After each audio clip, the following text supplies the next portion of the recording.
France Inter.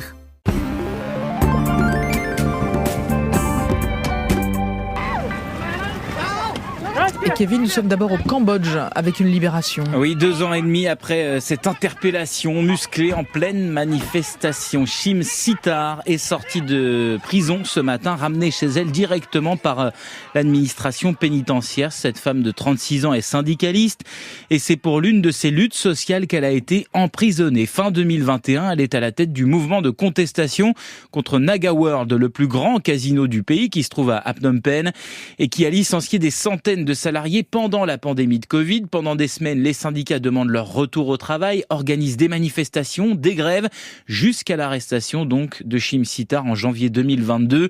1 an plus tard, elle est condamnée à 2 ans de prison. Décision condamnée par les défenseurs des droits humains dans un pays toujours plus mis en cause pour ses dérives autoritaires. Pas de quoi décourager la syndicaliste. Nous continuerons à faire grève jusqu'à ce qu'il y ait une solution, a-t-elle assuré à Associated Press ce matin dès sa sortie de prison. Tant qu'il n'y a pas de justice, notre lutte continue, dit encore Chim Sitar. Nous voici au Pérou qui élague à tour de bras. Ah oui, les cultures illégales de feuilles de coca, la plante qui sert de base bien sûr à la fabrication de cocaïne. Le Pérou est l'un des pays où l'on produit le plus cette drogue. Hier, le gouvernement a communiqué affirmant que plus de 16 000 hectares de plantations illicites avaient été détruites par les services de l'État depuis le début de l'année. D'après les autorités, ça a permis d'éviter la production de 150 tonnes de cocaïne, ce qui est énorme quand on sait qu'à peu près 400 tonnes sont produites au Pérou chaque année. La culture de coca est légale là-bas puisqu'elle est utilisée en médecine traditionnelle notamment, mais la quasi-totalité de la production finit dans le circuit du narcotrafic.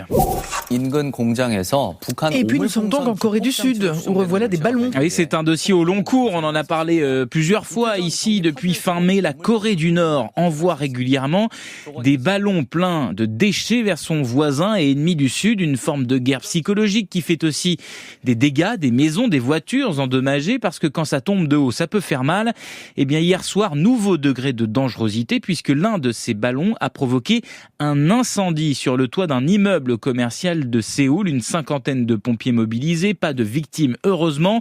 Alors pourquoi ça a pris feu, alors qu'il y a principalement du papier et du plastique dans ces ballons? Peut-être à cause de la minuterie thermique qui est installée sur ces ballons pour les chauffer, leur permettre de se déplacer. Ça peut les faire exploser en vol. Difficile également de les neutraliser avant qu'ils ne se posent. L'armée sud-coréenne ne tire pas dessus pour éviter justement la chute de débris au sol, d'autant plus qu'on ne sait jamais ce qu'il y a à l'intérieur. Depuis 4 mois, la Corée du Nord a envoyé pas moins de 5000 de ces ballons vers le sud. Kevin Dufresne, merci beaucoup.